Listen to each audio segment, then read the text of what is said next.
Okay, तो ये हमने लास्ट टाइम जो है ये मेमोरी इन एजेंट्स ये कर लिया था। अब शुरू करते हैं नेक्स्ट स्लाइड से।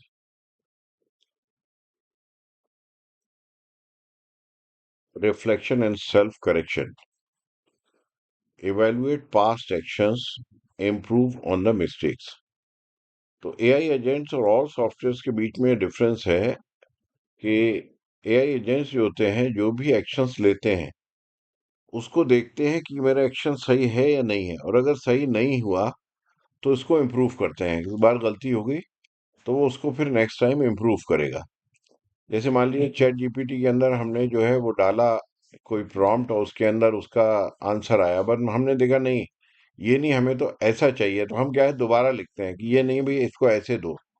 अब वो क्या है कि नेक्स्ट टाइम भी मिस्टेक नहीं करेगा। अगर आप उस टाइप का प्रॉम्प्ट देंगे तो फिर वो नेक्स्ट टाइम जो है वो उसको बिल्कुल सही आंसर देगा। Example, if translation unclear, redo the different method. अब क्या है, जैसे मान लीजिए आपने ट्रांसलेशन का दिया एक पैराग्राफ के भाई मुझे जो है हिंदी से उर्दू में या इंग्लिश से हिंदी में ट्रांसलेट करना है।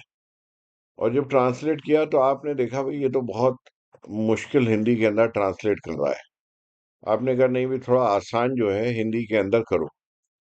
अब वो एक बार आपका प्रॉम्प्ट को देख के सीख जाएगा। अगली बार जो है वो ऑटोमेटिकली आसान हिंदी में ही करेगा, जब तक कि आप दोबारा उसको लिखो नहीं कि भाई मुझे जो है मुश्किल हिंदी के अंदर करो। Reflection reduces hallucination and improve trust. Reflection means क्या है कि using a process of self evaluation, कि एआई एजेंट जो है खुद अपने आप को सेल्फ इवेल्युएट करता है कि मैं कहाँ तक आंसर सही दे रहा हूँ। And critically reasoning, critical reasoning यानी कि उसको एग्जामिन करता है क्रिटिकली कि मैं जो कुछ आंसर दे रहा हूँ वो सही है या नहीं है, उसको चेक करता है। और अगर उसके अंदर कुछ गलती होती है तो उस एरर को वो दूर करता है। हालुसिनेशन जो होता है मेनली मतलब होता है एरर, या एआई एजेंट क्या होता है कि अपनी तरफ से भी कुछ आंसर बना के दे देता है। जैसे मान लो मैंने उसको कहा कि भाई 15th सेंचुरी के अंदर लैपटॉप किसने इन्वेंट किया। अब पता लगा उसने नाम दे दिया, जबकि लैपटॉप 15th सेंचुरी के अंदर इन्वेंट ही नहीं हुआ था, और बड़ा कॉन्फिडेंटली आंसर देता है। Gemini power agentic intelligence, build for reasoning and multi modality. ये जो है वो जेमिनी जो डिजाइन किया गया है, मल्टी मॉडल इनपुट और आउटपुट होने लगा है उसके अंदर। यानी कि टेक्स्ट भी दे सकते हैं, ऑडियो फाइल भी दे सकते हैं, वीडियो फाइल भी दे सकते हैं, इमेज भी दे सकते हैं, और उसी तरीके से इन फॉर्म के अंदर आउटपुट भी हम ले सकते हैं। और बड़ी स्ट्रांग रीजनिंग दिन ब दिन जो है बड़े कॉम्प्लेक्स सिनेरियो को भी जो एलएलएम मॉडल्स हैं वो हैंडल करने लगे हैं। तो जेमिनाई की जो अगर एपीआई हम यूज करते हैं तो उसके साथ साथ के अंदर एजेंटिक एआई के अंदर हम टूल्स भी यूज करते हैं जो उसको सपोर्ट करते हैं। Example, reads an image and search web gives verified result. एक एग्जाम्पल मान लो हमने एक इमेज दी और उससे कहा कि इस इमेज से रिलेटेड मुझे इमेजेस जो है वो दो। तो वो क्या करेगा, वेब को सर्च करेगा। मान लो मैंने कहा वेब से मुझे इमेजेस दो, तो उस जैसी इमेजेस वेब को सर्च करेगा और अपने रिजल्ट को वेरीफाई करेगा, उसके बाद आपको जो है वो इमेजेस देगा। Gemini is perfect for agent autonomy. Agent autonomy क्या होती है कि एआई सिस्टम्स जो होते हैं कि वो अपने आप काम करते हैं। जैसे एक आदमी का एजेंट होता है, वो काम करने के लिए आप उसको दे दो, वो एट द एंड क्या होगा कि काम करके लाके देगा आपको। तो इसके अंदर वो खुद ब खुद जो है वो काम करता है अपने आप, और उसके अंदर प्लान करता है और एक्ट करता है, चीज़ों को लर्न करता है, डिसीजंस लेता है और टास्क को कंप्लीट करता है। और उस बीच में ह्यूमन से पूछता भी नहीं है, वो अपने आप डिसीजन लेके और आपको सॉल्यूशन लाके देता है। जेमिनाई में आपने नाम सुना होगा, एक नैनो मॉडल है, फ्लैश मॉडल है, प्रो मॉडल है। नैनो मॉडल जो है मेनली मोबाइल के लिए यूज होता है, और फ्लैश मॉडल फास्ट, जब अगर हमें रिप्लाई चाहिए उसके लिए यूज होता है। और प्रो जो है डीप रीजनिंग के लिए, बहुत कॉम्प्लेक्स सिनेरियो के अंदर और रिसर्च वगैरह के अंदर प्रो यूज हो रहा है। Example, business deploy flash for live chat. जैसे हमें जो है चैट है, अब चैट कर रहे हैं, दूसरा आदमी फौरन चाहता है कि मेरा आंसर आए फौरन, तो उसके इसके अंदर हम फ्लैश यूज करते हैं। फ्लैश के अंदर रिजल्ट बहुत फास्ट आते हैं। प्रो हैंडल्स एनालिटिक्स, और प्रो जो है वो यूज होता है जहां पर हमारे पास कॉम्प्लेक्स सिनेरियो डेटा है कॉम्प्लेक्स, उससे हमें आउटपुट जो है वो निकालना है। और नैनो मोबाइल जो है ये अब एक ऑप्शन आ गया है कुछ मोबाइल्स के साथ में, जिसके अंदर इवन अगर आपका इंटरनेट भी नहीं है तो वो लोकली डिप्लॉय है और उसके अंदर आपको रिजल्ट देता है। उसको अभी हम देखेंगे। Different model satisfy different environment, अलग अलग कंडीशंस के हिसाब से अलग अलग मॉडल्स हम यूज करते हैं। तो ये एक इम्पॉर्टेंट चीज है, जब हम डिप्लॉयमेंट में जाते हैं, सॉल्यूशंस ढूंढते हैं, तो हमें पता होना चाहिए कि ये जो मॉडल है, अभी क्या हो रहा है कि जो लेटेस्ट मॉडल आ रहा है वो अवेलेबल होता है ऑनलाइन। लोग उसको यूज करते हैं और कंपनी उसको एज ए रिसर्च यूज करती है कि भाई स्टेबल है या नहीं है, रिजल्ट्स वो मिल रहे हैं नहीं मिल रहे हैं। क्योंकि ज्यादा लोग यूज करते हैं तो ज्यादा स्टेबल हम कर पाते हैं उसको। लेकिन अलग अलग बिजनेस के अंदर एक ही नहीं यूज होता, अलग अलग एडवांटेजेस हैं जो मॉडल्स आ रहे हैं उसके, तो यहाँ पर वो मॉडल्स दिए हुए हैं और एडवांटेजेस दिए हुए हैं।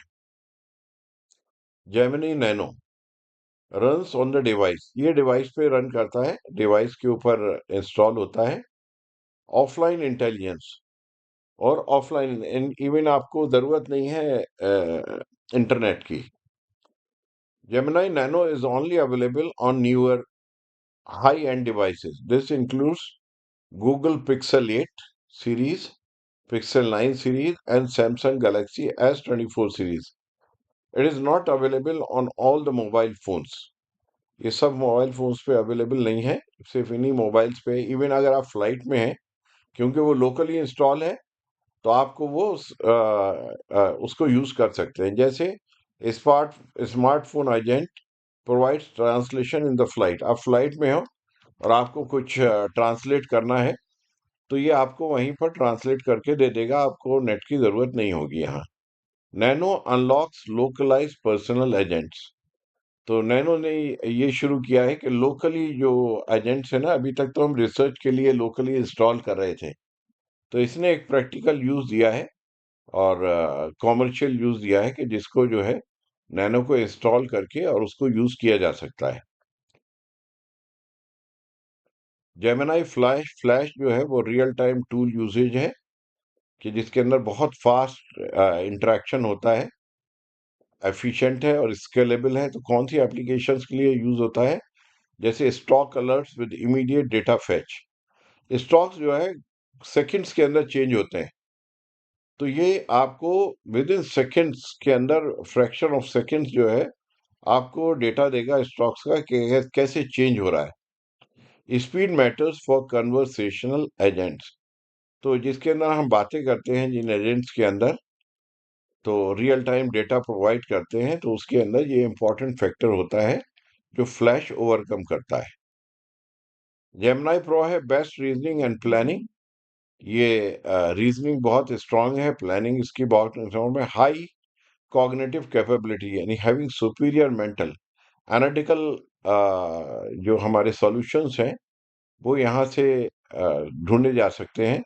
एग्जाम्पल, जैसे research agent evaluating scientific papers, तो साइंटिफिक पेपर्स जो हैं बहुत ज़्यादा कॉम्प्लेक्स होते हैं, तो उसको एनालाइज करना, इवैल्यूएट करना, और उसकी बेसिस के ऊपर फिर हमें रिसर्च के अंदर हेल्प करना। Pro enterprise grade autonomy, pro version operates independently at level suitable for large businesses and industrial use. जितनी बड़ी कंपनी होगी वो उतने ही कॉम्प्लेक्स सॉल्यूशंस में जाती है धीरे धीरे, तो प्रो वर्जन जो है वो उसके लिए सुटेबल है। लार्ज बिजनेस और इंडस्ट्रियल यूजेस के लिए। Two types of memory, short term and long term. Short term memory जो होती है वो होती है कि हम जब चैट कर रहे हैं तो वो जितनी भी चैट कर रहे हैं वो सारा स्टोर होती रहती है जब तक हमारी चैट खत्म नहीं हो जाती। और लॉन्ग टर्म जो है वो परसिस्टेंट लर्निंग होती है, यानी कि वो ऑलरेडी उसको पता होता है। जैसे लॉन्ग टर्म के अंदर हमारा क्या होता है, एजेंट्स रिमेंबर योर प्रोफाइल। जैसे प्रोफाइल मैंने डाला और मैंने शुरू में उसने पूछा था कि भाई तुम्हारी एज कितनी है, और मान लो प्रोफेशन क्या है, किस चीज के लिए तुम यूज करना चाहते हो इसको, तो वो प्रोफाइल में पड़ा हुआ है तो वो उसके अकॉर्डिंग आंसर देगा। Short term remembers your query chain. और अगर मान लो मैंने कहा कि भाई मुझे जो है ट्रेनिंग प्लान बनाना है और ट्रेनिंग बनानी है, तो वो first day, two day, three day, उसको पूरा का पूरा वो रिमेंबर रखता है कि पहले दिन क्या दिया था, दूसरे दिन क्या किया था, तीसरे दिन क्या दिया है। अगर वो ये नहीं होगा तो दोबारा रिपीट करके वही चीज दे देगा वो। Balance is needed between memory types. अभी कह रहे हैं कि दोनों में बैलेंस की जरूरत है, कि लोकल मेमोरी कितनी यूज होगी और लॉन्ग टर्म मेमोरी, हमारी शॉर्ट टर्म मेमोरी कितनी यूज होगी और लॉन्ग टर्म कितनी यूज होगी। Knowledge retrieval, search plus fetch important data. अब क्या है कि डेटा को एक तो सर्च करना और उसके बाद फैच करना, उसको निकालना। और कौन सा डेटा निकालना, जो रेलेवेंट है, जो इम्पोर्टेंट है हमारे लिए, क्योंकि डेटा तो बहुत है। तो जो हमसे रेलेवेंट है और हमारे लिए इम्पोर्टेंट है वो डेटा निकालना। अवॉइड रॉन्ग एजम्पशंस, यानी कि एज्यूम नहीं करना किसी चीज को। यानी कि मैं अगर कुछ डेटा सर्च कर रहा हूँ तो ये एज्यूम नहीं कर लेना कि ये जो है वो 80 साल के आदमी के लिए जरूरत है या फिर 2 साल के बच्चे के लिए जरूरत है। कोई एजम्पशंस नहीं करना उसके अंदर। Example, legal agent pulling relevant case laws before drafting answer. जैसे लीगल एजेंट होता है हमारा, एआई एजेंट, वो क्या करता है कि जब कोई हमारा केस होता है लॉयर का, तो उसको उस केस से रिलेटेड आंसर ड्राफ्ट करना होता है। तो उस केस के अंदर वो रेलेवेंट डेटा जो उस जैसे लॉज हैं उनसे डेटा एक्सट्रैक्ट करता है और आंसर बनाता है। Retrieval improves agent correctness. तो रिट्रीवल जो है वो हेल्प करता है कि रिलेवेंट जो डेटा मिले एजेंट को वो करंट करंट मिले या रेलेवेंट मिले। सीमेंटिक सर्च, ये सीमेंटिक सर्च है जो कि बेस्ड है उसके आंसर्स के ऊपर, यानी कि सिमिलैरिटी के ऊपर। मीनिंग बेस्ड मैचिंग, यानी कि वो मीनिंग देखता है। जैसे मैंने कहा कि गो, तो गो मतलब जाना है, तो विल गो भी लेगा, वेंट भी लेगा, गॉन भी लेगा, उससे रिलेटेड सब लेगा ये, उसकी मीनिंग से रिलेटेड। अब मीनिंग्स के अंदर वर्ड हो सकते हैं, वर्ड के मीनिंग की बेसिस पे ले सकता है। फ्रेज, ओवरऑल फ्रेज का क्या मीनिंग निकल रहा है उसकी बेसिस पे ले सकता है। सेंटेंस क्या उसका मीनिंग निकल रहा है उसकी बेसिस पे सिमिलर सेंटेंस ले सकता है। और डॉक्यूमेंट, सिमिलर डॉक्यूमेंट्स कौन से हैं उसके बेसिस के ऊपर डॉक्यूमेंट निकाल सकता है। तो मीनिंग जो है, उस जैसा मीनिंग जो है वो चेक करता है कि उस जैसा मीनिंग जो है वो कहाँ पर है डेटा के अंदर। Context understanding, determine the correct meaning of a word and phrase in the specific situation. अब वो क्या करता है कि सिनेरियो देखता है। सिनेरियो जैसे मान लीजिए एक मैंने कहा बैट। अब बैट मतलब बल्ला भी होता है, बैट मतलब चमगादड़ भी होता है। तो अब वो क्या करेगा, कॉन्टेक्स्ट देखेगा, वो किस सिनेरियो के अंदर हम बैट की बात कर रहे हैं। तो सिनेरियो देख के वो आइडेंटिफाई करेगा ये कौन सा बैट है। Determine the correct meaning of the word और the phrase in a specific situation. जैसे मैंने कहा बल्ला उड़ रहा था।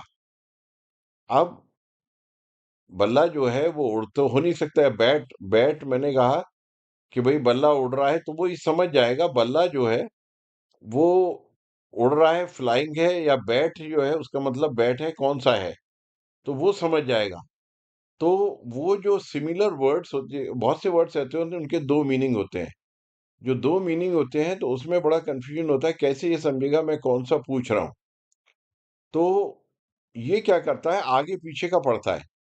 और उससे समझता है कि ये किस चीज के बारे में बात कर रहा है, और वो क्या करता है उसके अकॉर्डिंग आंसर देता है। जैसे इन्होंने कहा सर्च एआई डॉक्टर। अब एआई डॉक्टर तो होता नहीं है, तो ये क्या करेगा, result for health care automation. उससे रेलेवेंट एआई का मतलब ये हो रहा है कि ये ऑटोमेशन के बारे में पूछ रहा है हेल्थ केयर के, उससे रेलेवेंट डेटा निकाल के आपको देगा ये, बेटर देन कीवर्ड सर्च। और एआई डॉक्टर जो है, अगर हम कीवर्ड सर्च में क्या होता है, एआई डॉक्टर वर्ड होता है वही निकाल के लेके आता, लेकिन यहाँ पर क्या है, हेल्थ केयर ऑटोमेशन के बारे में भी डेटा लेके आएगा। ये कहलाती है सीमेंटिक सर्च। जबकि कीवर्ड में क्या होता है, एआई डॉक्टर होता है तो बस एआई डॉक्टर जहां वर्ड होगा वो वही लेके आएगा। रिट्रीवल ऑगमेंटेड जनरेशन, इसका पहला और आखिरी वर्ड बस आपको मीनिंग दे देगा। रिट्रीवल मतलब डेटा को रिट्रीव करना, और जनरेट मतलब उसका रिस्पॉन्स उसके अकॉर्डिंग, जो मांगा है किसी भी यूजर ने उसके अकॉर्डिंग उसको रिस्पॉन्स करना। Retrieve and then generate, retrieve किया हमने, डेटा को निकाला, और उसके अकॉर्डिंग उस डेटा को देख के उसके बाद फिर हमने आंसर को जनरेट किया उस तरीके से जिस तरीके से पूछा गया है। मोर फैक्चुअल रिस्पॉन्स, ये उस तरीके से आंसर करता है जिस तरीके से उसने पूछा है, जबकि हो सकता है पीछे डेटा जो हो उसके अंदर उस तरीके का आंसर ना हो। Site sources links in the research summaries, जैसे एक एग्जांपल है कि इसने क्या किया, रिसर्च की समरी बनाई, और उसके अंदर क्या होता है, लिंक्स जो है वो साइट लिंक्स दे देता है, ये कहाँ से ये डेटा मैंने समराइज किया है। Core engine for the expert level agents, ये कोर इंजन है। एक्सपर्ट लेवल एजेंट्स क्या होता है कि जो खास हमारे एजेंट्स होते हैं उसके अंदर ये जो रिट्रीवल होता है, ये सबसे इंपॉर्टेंट फैक्टर है कि इसको अगर रेलेवेंट डेटा नहीं मिलेगा तो क्या होगा, एजेंट भी कुछ नहीं कर पाएगा।